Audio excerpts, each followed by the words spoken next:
2022년 도에는 여러분들이 원하는 바를 참 이루기를 바랍니다. 그래서 그에 관계되는 얘기를 하고요.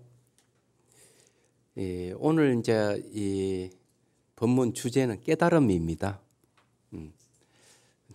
그래서 여러분들이 새해에는 깨달음을 얻을 수 있는 그런 서원을 세웠으면 좋겠다는 바람에서 주제를 깨달음을 이야기를 하기로 제가 마음을 먹었습니다.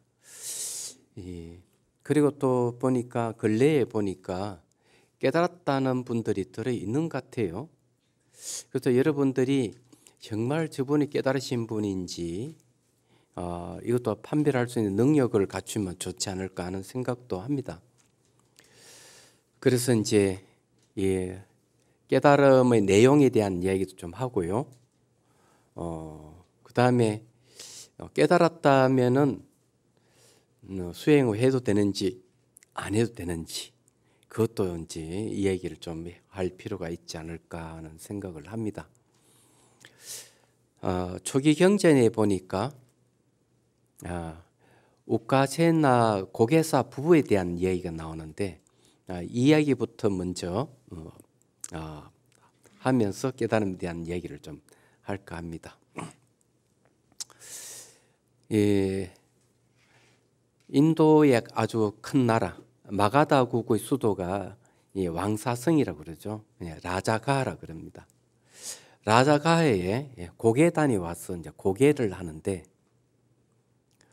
거기에 이제 은행가의 아들 우카세나라는 청년이 그 고계단의 고개를 이제 봅니다.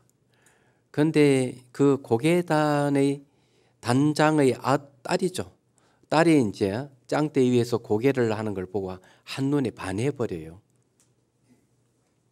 그런 집에 돌아와서는 부모에게 이 고계단의 딸이 아니면은 자기는 결혼을 하지 않겠다고 선언을 하죠. 부모가 말리는데도 불구하고 결국 고계단을 따라 나서게 됩니다. 그리고 결혼을 하게 되죠. 그러고는 이제 고개를 배워요. 고개를 이제 몇 년간 배우고는 다시 라자가에 돌아오면서 이제 이 친척들, 친구들, 가족들, 라자가의 시민들에게 내가 고개를 할 때 내가 구경하러 오라고. 그래서 수많은 사람이 이제 고개를 보러 갑니다. 그날 아침에 부처님께서 세상을 쭉 살피다가 보니까 이 우카세나라는 이 부부가 눈에 들어오게 됐어요. 그러니까 이네들이 깨달음을 얻을 수 있는 인연이 있구나 하는 걸 알게 됩니다. 그래서 이제 아침 일찍 가사와 바루를 챙겨서 그 고계단이 고개하는 곳으로 이제 찾아가게 되죠. 그리고 이제 이 우카세나가 이제 높은 짱대 위에서 고개를 하고 마지막 이제 고개를 이제 준비를 하고 있는데 부처님께서 거기 나타나니까 수많은 사람의 시선이 자기한테로 오다가 부처님한테로 가니까 실망을 하게 된 거죠. 그렇잖아요. 스포트라이트를 자기가 받아야 되는데 부처님이 받으시니. 그래서 이제 부처님은 이제 사리불 존자에게 고개를 하라고 이제 얘기를 하게 해줍니다. 그래서 사리불 존자가 그 우카세나에게 고개를 하라고 이제 얘기를 하죠. 그래서 이제 이 우카세나가 고개를 다 끝날 때 부처님께서 개송을 한마디 읊습니다. 그 우카세나라는 청년에게 내용이 그런 이야기예요. 지나간 과거와 오지 않는 미래, 그리고 현재에도 집착하지 않는다면 업이 다해서 저 언덕에 이르러 다시는 늙지 않으리라 하는 이 개송을 읊어요. 업이 다해서 저 언덕에 이르게 되면은 하는 것은 이제 모든 속박에서 벗어났다는 얘기죠. 다시 태어나서 늙지 않는다는 건 죽지 않는다는 얘기죠. 그 말 한마디에 이 우카시나라는 청년은 아라한가를 얻습니다. 그리고는 그 높은 장대에서 내려와서 부처님께 절을 하고는 출가를 하겠다고. 그래 부처님께서 이제 허락을 오라 비구요. 말 한마디에 머리카락이 떨어지고 가사가 걸쳐지고 바루를 가지게 되는 스님이 됐죠. 부인은 그 모습을 보고 나도 저 길을 가야 되겠다 하고 출가를 하고 오래지 않아서 아라한가를 얻게 됩니다. 근데 여기서 끝나면은 사실 재미가 없겠죠. 그죠? 대중들이, 스님들이 강당에 모여서 어떻게 저 우카세나라는 우카세나 스님은 한 번도 수행을 하지 않았는데 부처님이 개송 한마디에 저렇게 아라한가를 얻을 수가 있지? 하고 분분하게 서로 이제 얘기가 오고 가게 되죠. 그때 부처님께서 나타나서 이 우카세나 부부에 대한 전생 이야기를 해줍니다. 자, 이게 이제 중요해요.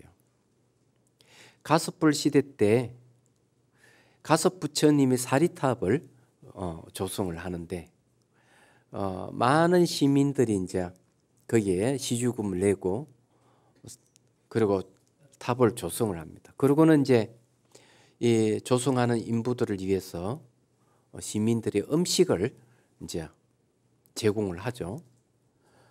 어느 이제 이 젊은 부부가 음식을 해서 이제 탑을 조성하는데 이제 가다가 탁발하는 스님을 만나게 됩니다.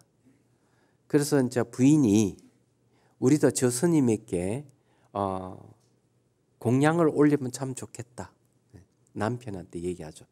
그럽시다 하고 스님에게 이제 공양을 이제 올립니다. 자, 여기 이제서 중요해요. 공양을 올리고 서원을 세웁니다. 스님께서 보신 바를, 진리를 보셨다면 그 보신 바를 저희도 보기를 원합니다 하고 서원을 세우죠. 그래서 스님이 씩 웃어요. 웃으니까 부인이 아니 스님은 웃으신 걸 보니까 배우와 같습니다 하고 이야기. 그리고 자기 남편에게 탁 치면서 그렇지? 이렇게. 그러니까 남편이 그렇다고 동의를 해요. 근데 이건 가보가 있어요. 왜냐하면 이 스님은 아라한이었습니다. 그 성자죠. 그럼 미소를 왜 지었느냐 하면은 이 부부가 깨달음을 얻을 수 있는지를 미래 세상에 살펴본 겁니다. 그러니까 천안통이 있으면 그러니까 과거를 기억해서 아는 것은 숙명통이라고 그러고 미래의 인과를 아는 것은 천안통이라고 그래요. 그래서 미래에 이 부부가 깨달음을 얻을 수 있는지를 살피면서 미소를 지었는데 부인은 그것을 보고 배우와 같다고 한 거죠. 그리고 이 이제 부부는 이제 오래 잘 살다가 나이가 들어서 이제 죽고 천상에 태어나서 잘 살다가 서가모니 부처님 시대에 태어납니다. 부인은 배우와 같다고 했기 때문에 그 갑오로 고개사의 딸로 태어나고 우카세나라는 그 남편은 우카세나라는 이름으로 은행가의 아들로 태어납니다. 그러고는 이제 두 사람이 만나서 다시 결혼을 하게 되고 그런데 따라간 것은 부인을 따라간 것은 동의를 했기 때문에 배우와 같죠? 배우와 같지? 그렇지? 하고 동의를 구하니까 남편이 그래 동의를 했기 때문에 사실은 아내를 따라서 고개를 배우게 된 거죠. 그렇게 이제 가보가 있다고 얘기한 거죠. 그렇지만은 아라한에게 공양을 올리고 서원을 지었기 때문에 바로 계송을 듣고 바로 아라한이 될 수 있었던 거죠. 그런데 어떻게 한 번도 수행을 하지 않는 분이 아라한이 될 수 있었을까 하면은 전생에 이렇게 공양 올리는 공덕이 있고 서원을 지었던 서원이 있었던 겁니다. 그리고 당신이 본바를 저희도 보기를 원합니다 했을 때는 이 두 부분은 아마 수행을 하고 있었지 않을까 하는 생각을 하게 됩니다. 새해에는 여러분들도 서원을 좀 세워보십시오. 부처님께 서원을 세우면 언젠가는 그 원하는 바를 이루지 않을까요? 서원을 세우는 게 그렇게 중요한 겁니다. 서원을 세우면은 거기서 끝나는 게 아니고 그 서원을 세웠던 씨앗이 마음에 남아 있다가 언젠가는 조건이 되면은 서원을 세웠던 서원이 싹이 돋고 잎이 자라고 꽃이 피고 열매를 맺을 겁니다. 정말 그렇게 될 거예요. 유가사지론에 보면은 최상의 원은 보리심이 가장 최상의 원이고 가장 궁극적인 원이다. 이랬어요. 세상의 모든 원은 세상 사람들이 소망하는 것, 소원하는 것들은 이 보리심에 다 포함이 된다고 이야기합니다. 이 보리심이라는 깨달은 마음인데 깨있는 마음이죠. 쉽게 얘기하면은 그 내용이 일체 모든 중생을 다 구제하겠다는 염원을, 그리고 내가 중생을 구제하려면 실력을 쌓아야 되기 때문에 위없는 깨달음을 구하겠다는 염원, 그래서 중생 구제와 위없는 깨달음을 구하겠다는 염원, 이 두 가지 염원이 바로 보리심이에요. 그래서 보리심을 바란다는 것은 서원을 세워야 된다는 거죠. 그래서 여러분들이 그렇게 하시면은 반드시 원하는 바를 얻을 수 있다고 제가 말씀드리는 거예요. 그리고 이제 이 깨달음에 대해서 이제 얘기를 좀 해보죠. 부처님의 깨달음의 내용은 연기법입니다. 모든 존재는 원인과 결과가 서로 의존하고 있고 모든 존재는 상호 의존하고 있다는 그런 뜻이에요. 그렇기 때문에 내자는 실체는 없다 하는 것이 연기의 내용입니다. 사실은요. 대승기신론에 보면 깨달음의 내용을 자세히 설명을 하고 있는데 깨달음을 얻게 되면은 어떻게 될까 참 궁금하죠. 대승기신론에는 마명보살이 이렇게 얘기를 하고 있어요. 심체에 염의 떠났다 그래. 그 마음의 바탕에는 염을 떠났다는 거예요. 염은 바로 마음의 움직임이에요. 미세한 마음의 움직임을 떠났다. 그 떠난 모습은 등호공계, 호공의 세계와 같이 두루하다. 그래서 깨달은 마음에는 마음의 움직임이 없고 마음의 크기를 말하자면 무한이라는 얘기예요. 호공의 세계와 같이 두루하다고 했어요. 그리고 법계가 하나의 모습이고 그게 열애의 법신이다고 얘기를 합니다. 이 깨달음은 깨치게 되면은 온 우주가 그대로 열의 법신이 되는 거죠. 쉽게 말해가지고 법신이라 하는 것은 진리의 몸, 해석을 붙이자면 지신이라 하는데 지혜의 몸입니다. 그리고 이제 그 깨달음을 일체지라고도 해요. 일체지라고 하는 것은 일체 모든 것을 아는 지혜, 이런 뜻입니다. 그게 깨달음의 내용이에요. 그래서 이 깨달음 내용을 얘기하면은, 좀 설명을 하자면은, 불변과 수연이 깨달음의 내용이에요. 불변이라고 하는 것은 모든 존재가 실체가 없다, 텅 비어 있다, 호흡같이 비어 있기 때문에 가고 오미 없고 안가밖에 없고 일어나고 사라짐이 없어요. 그것은 바뀌지 않는다. 불변이에요, 그게. 그러나 불변의 입장에서 본다면은 똥물이든 밥이든 똑같다고 보는 걸 맞는 얘기예요. 그렇지만은 수연을 모르고 있는 거죠. 수연. 수연은 인연을 따른다 하는 거죠. 불변과 수연은 똑같은 걸 얘기합니다. 근데 불변만 주장을 하게 되면은 어떤 문제가 발생하는가? 비윤리적인 문제가 발생하게 됩니다.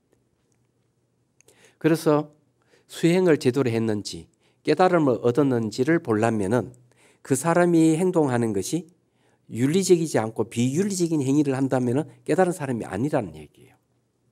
왜 그럴까? 모든 걸 불변으로 보면은 비윤리적인 행위를 하게 되는 거죠. 자, 그 비슷한 이야기를 한번 하죠. 비슷한 거. 이분은 불교 수행자도 아니고,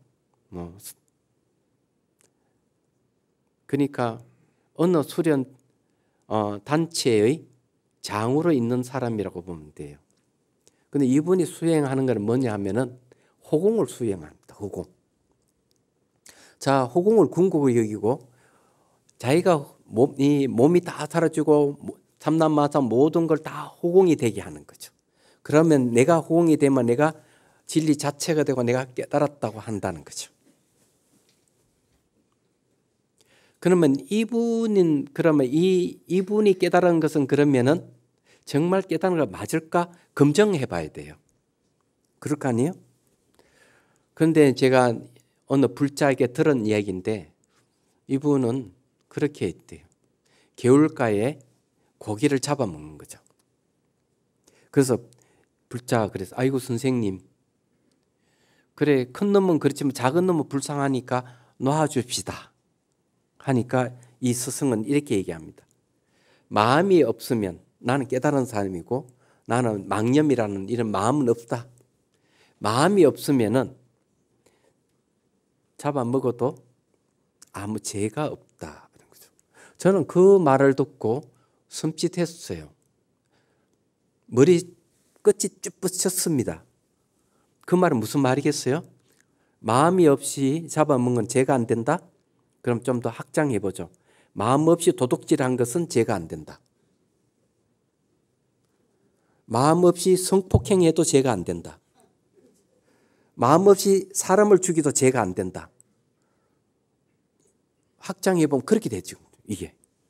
그러면은 도둑질을 하는 거라든지 강도질을 하는 거라든지 성폭행을 한다든지 이런 것들은 어떻게 해요? 그건 비윤리적인 행위죠. 그럼 왜 그런 생각을 호공이니까 아무것도 없으니까.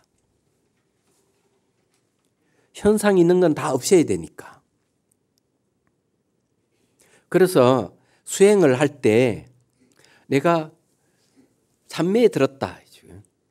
공성을 깨달으신 분하고 자 호공을 깨달았던 분이 두 분이 수행에 삼매에 들었다. 그러면 삼매 속에 있을 때는 똑같아요.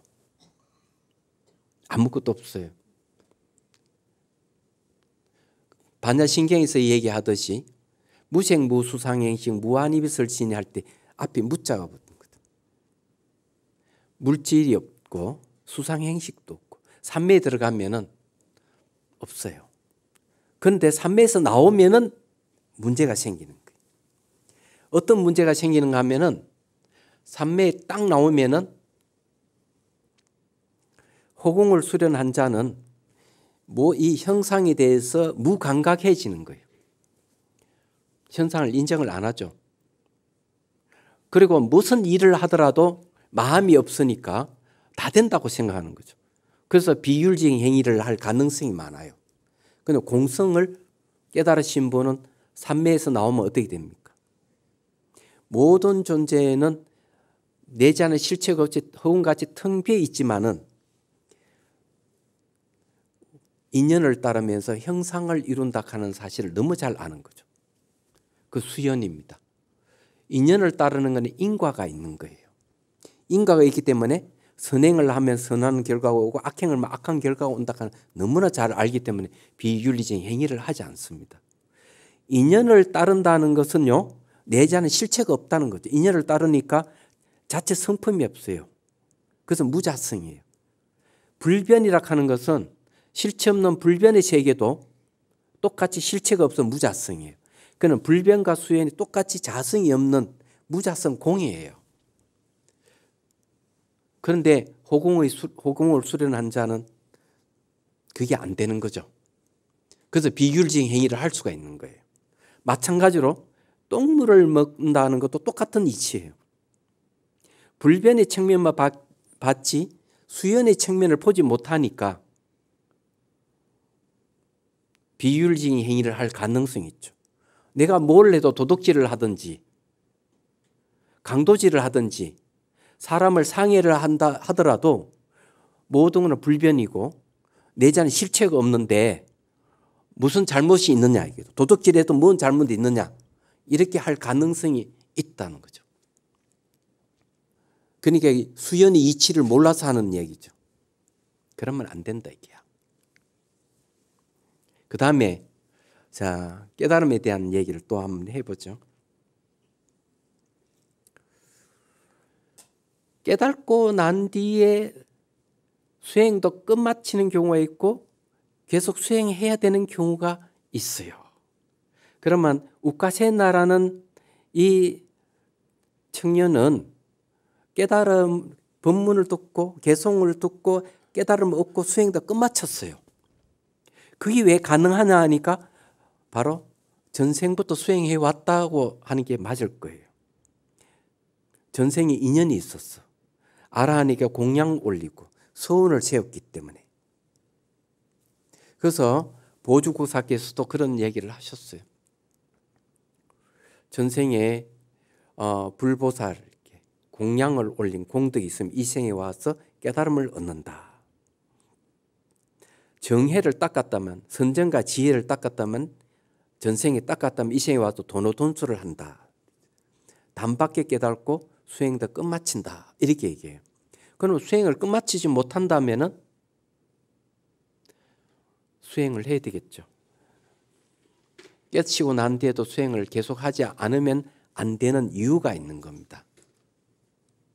왜 그럴까?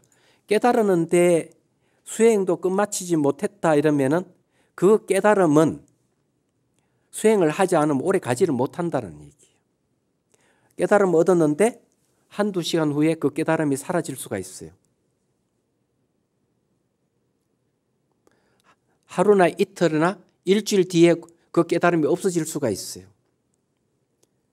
지속성이 없기 때문에 그런 거죠.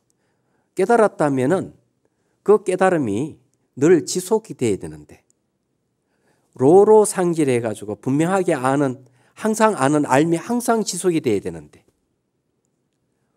안 된다면은 안 되죠. 그리고 누구하고 대화를 하든 어떤 생활을 하더라도 망념이 없어야 된다 이게야. 심체는 염을 떠났다 하는 것은 망념이 없다는 얘기, 마음 움직임이 없다는 건데 누구하고 대화를 하더라도 늘 마음에는 망념이 없어야 되는데 그것이 안 된다면 그 깨달음은 오래 가지 않을 것이다 이거죠. 그러면 어떻게 깨달았기에 그렇겠느냐 하는 거죠. 자, 깨달음 내용에 망념이 없어요. 그런데 내가 사유를 해서 깨달았다면 어떻게 될까? 사유는 마음의 움직임이 있는 거예요. 마음의 움직임이 있기 때문에 내가 사유를 깊이 사유를 하고 해서 깨달음을 얻었다. 그러면은 사유했던 힘이 남아 있고 그 사유에 하는 마음의 움직임이기 때문에 지속성이 없어요. 그런 깨달음을 해오라 그러는데 해오. 증명할 정자 써서 정오가 아니에요. 해오기 때문에 수행을 해서 그 깨달음이 사라지지 않게 해야 됩니다. 그런데 그러면은 깨치고 난 뒤에도 그 깨달음이 지속되는 깨달음은 도대체 어떤 것이냐 하는 거죠. 그래서 이제 여러분들이 많이 들었던 얘기가 있죠. 동정이려 몽정이려 숙면이려라는 말을 들어보신 적 있을 거예요. 자, 이 이야기를 하려고 그러는 거죠. 수행을 하게 되면 의식이 깨어나요. 의식이 깨어나는데 눈을 뜨나 감아나 보는 마음이 바뀌지 않아야 돼요. 그럼 의식이 깨 있다고 얘기할 수 있어요. 그리고 의식이 깨 있으면은 느낌으로도 와요. 얼굴이 마치 전동 불이 온 것 같이 환합니다. 깨 있는 상태가. 그럼 이게 눈을 감겨 있는데도 눈꺼풀이 감겨 있는데 눈이 떠 있어요. 그건 깨 있는 상황이에요. 그래서 이런 경우가 잠에서 깰 때부터 잠들기 전까지 지속이 된다면은 이 깨 있음이 바로 동정이래라 그래요. 내가 움직이거나 움직이지 않거나 늘 한결같이 의식이 깨 있다. 그렇지만은 잠 속에는 안 되죠. 잠잘 때는 의식이 깨 있지 못할 수가 있어요. 그럼 그게 동정이래예요. 그럼 몽중이래는 어떤 이야기죠? 수행을 계속하면은 번뇌의 힘이 약해지고 의식이 미세해지면은 잠을 잔다, 꿈을 꾼다. 그런데 의식이 깨 있어요. 의식이 깨 있는데 몸에 영향을 안 주는 거죠. 몸에 영향을 안 주기 때문에 꿈을 꾸면서도 의식이 깨 있는 거죠. 근데 만일에 깨 있는 의식이 딱 의식이 깨어나면서 몸에 영향을 주면 잠에서 깨버려요. 그러면 그건 몽정이래가 아니에요. 몸은 잠들어 있고 의식은 깨 있는 상태. 그 성철 큰 스님 이야기도 그런 이야기죠. 어느 노인이 찾아가서 자꾸 주위에서 가보라 해서 왔습니다. 그래서 연유를 물어보니까 저는 탁 앉기만 하면은 망념이 다 사라지고 없습니다. 이랬어요. 생각이라 하는 망념이라 하는 거, 생각이 움직임이 있으면 그 움직임에 따라서 뭐가 일어납니까? 탐욕과 성냄과 어리석음이 일어나요. 탐진치가 일어나, 번뇌가 일어난단 말이에요. 그래서 그 깨달음이 아니죠. 얘기하자면. 그런데 앉기만 하면 망념이 다 사라지니 대단한 거 아니에요? 그래서 성철 큰 스님께 물었어요. 제가 이야기한 대로 사실대로 거짓 없이 얘기하셔야 됩니다. 노인께서는 너무나 대단한 보물을 가지고 계시는데 꿈속에도 그것이 있습니까? 하고 물었어요. 그럼 꿈을 꿀 때도 그 망념이 없는 깨 있는 것이 있느냐고 물어본 거죠. 그 노인이 막 이렇게 생각을 해보더니 꿈속에는 없는 것 같습니다. 그럼 아직 멀었습니다. 이렇게 얘기했다는 거죠. 자, 수행을 계속하면 의식이 점점 미세해져 가요. 깊이 잠들어 있는 상태에도 의식이 깨 있다. 몸은 잠들어 있고 의식이 깨 있다면은 숙면 상태도 의식이 깨 있다면 숙면이래라고 그러죠. 다른 말로 그는 오매이래라고 얘기합니다. 낮이나 밤에는 의식이 늘 깨 있다. 24시간 깨어 있다. 눈을 뜨나 감아나 보는 마음이 안 바뀐다. 이때에 이르게 되면 그때서야 깨달음을 얻을 수가 있어요. 깨달음을 이루게 되면 그 깨달음은 바뀌지 않죠. 깨 있는 의식에 바뀌지 않는 깨 있는 의식에 깨달음을 얻었으니 그 깨달음이 바뀌겠어요? 안 바뀌죠. 그게 진짜란 말이에요. 사유를 해가 깨달음을 얻었다면 그 깨달음이 지속이 돼야 되는데 지속이 안 된다면 그건 깨달음이 아니죠. 그럼 수행을 해야 되는 거죠. 그리고 한쪽 면만 보면 안 된다. 실체가 없는 호흡같이 텅 비어 있는 실체가 없다. 그거에 매달리면 안 된다 이게요. 원인과 조건에서 일어나고 사라지는 수연의 경계도 알아야 된다 이게요. 불변과 수연은 분리되어 있는 게 아니고 하나예요. 깨달음 내용이란 말이에요. 연기의 다른 이름이 공성의 다른 이름이다 말이에요. 그래서 원효 스님께서 공의 뜻이 깨달음의 뜻이다 하는 이야기 그런 거예요. 일체가 다 공하다고 깨달은 것을 일체시라고 얘기하는 거죠. 그래서 제가 이제 말씀드리고 싶은 건 그런 겁니다. 수행에서 의식이 깨있는 상태가 됐을 때 깨달음을 얻어야 하면 그거 진짜다 이렇게 얘기해요. 그런데 이런 경우가 있죠.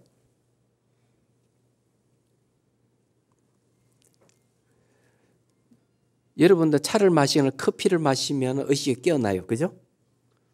잠 안 오고 그죠? 그거는 안 되죠. 얼마 안 있어서 여전히 마음이 바뀝니다. 깨있는 마음이 깨있는 상태가 지속이 안 돼요. 그런데 열심히 수행해가지고 오매일의 경지까지 갔다 이게야. 그런데 깨달음이 안 올 수가 있어요. 지혜가 없으면. 의식이 24시간 깨 있어도 지혜가 없으면 깨달음이 아니라는 거죠. 깨달을 수가 없다는 얘기. 의식은 깨 있는데. 그래서 여러분들이 지혜 공부를 해야 되는 거예요. 법문을 많이 듣고 법에 대해서 서로 이야기를 많이 하고 이러면 지혜가 생겨요. 그리고 경전을 사경을 해서 그 경전 내용의 뜻을 알면 지혜가 생깁니다. 그랬을 때 이제 수행을 해서 의식이 깨 있으면은 이제 깨달음이 오는 거죠. 그래서 이걸 말씀드리고 싶어요. 깨 있는 이 의식은 의식의 특성이기도 해요. 명료성을 갖고 있습니다. 그리고 대상이 무엇인지를 안단 말이죠. 이게 의식의 특성이에요. 이런 의식이 깨있는 의식으로 발전하게 되고 깨달음으로 발전하게 되는 겁니다. 그래서 여러분들은 다 의식을 가진 존재이기 때문에 언젠가는 반드시 깨달음을 얻을 수가 있어요. 그래서 이제 제가 여러분들이 얘기하고 싶은 거는 그런 이야기입니다. 깨달음을 얻었다고 함부로 이야기하기는 곤란하다.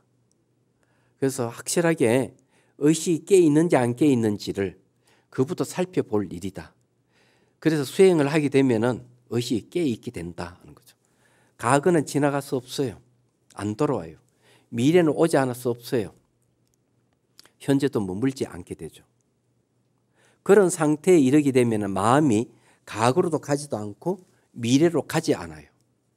현재 순간의 의식이 깨 있게 되는 거죠. 우리가 깨 있다 하는 것은 마음이 과거나 미래를 안 간다는 얘기예요.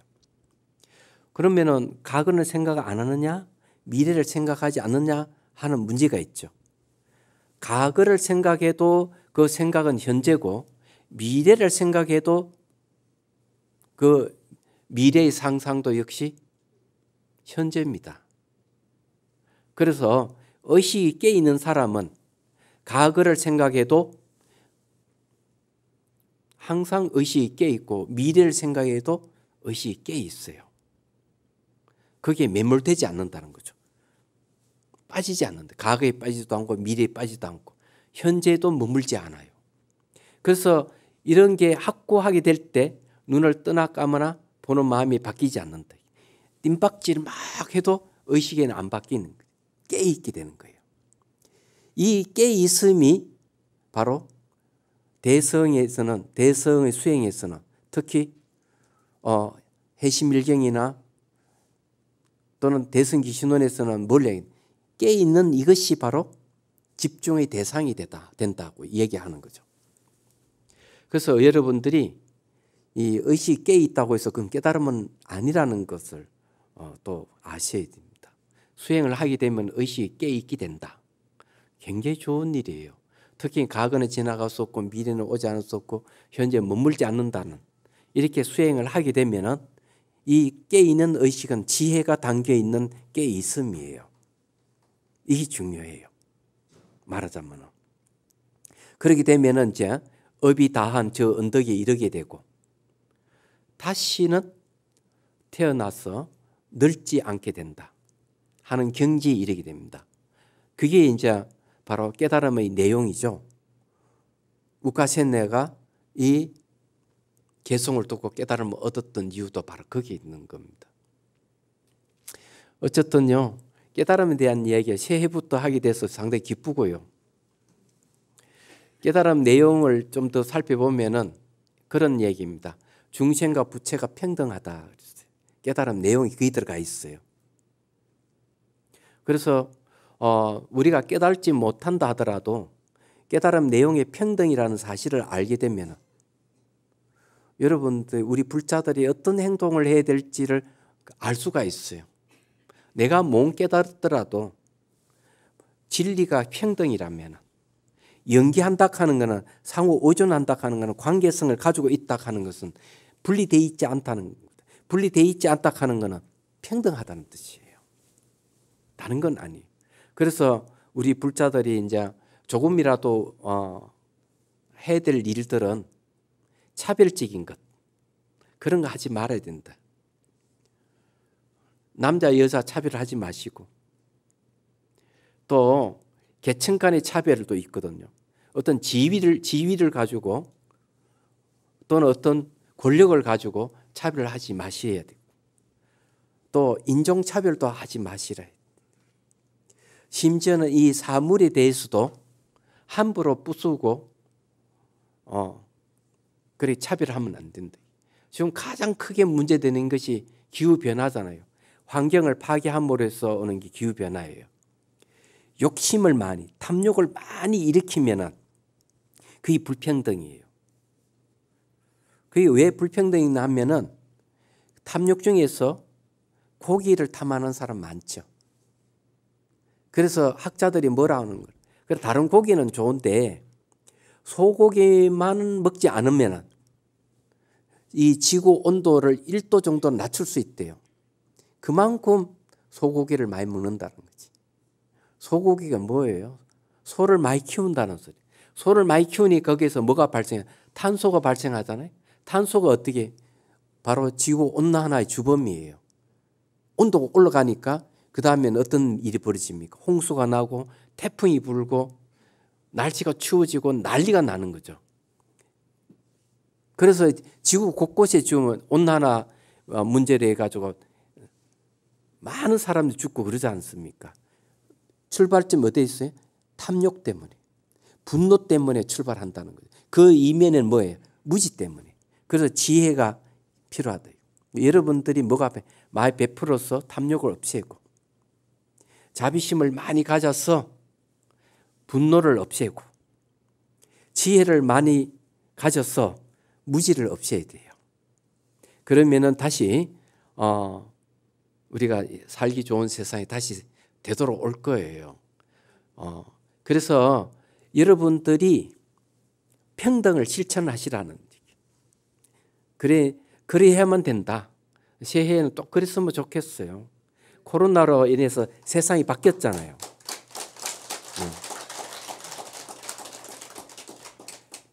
딱 1분만 이야기하고 내려가겠습니다. 코로나가 모든 것은 평등하다고 얘기하죠. 오히려 그 인종을 가리지 않고 종교를 가리지 않고 남녀를 가리지 않고 사람과 동물을 가리지 않고 다 오염되잖아요. 코로나에 걸리잖아요. 코로나가 우리가 평등하다고 얘기해 주잖아요. 코로나가 법문해 주고 있어요. 역설적이죠. 그래서 여러분들 자 새해에는 이렇게 서원을 꼭 세우시고 반드시 깨달음을 얻겠다는 서원, 그리고 평등을 실천하겠다는 서원을 좀 세우시고 많은 사람들에게 이익을 줄 수 있도록 한번 노력을 해봅시다. 자, 오늘 본문 마치겠습니다. 네.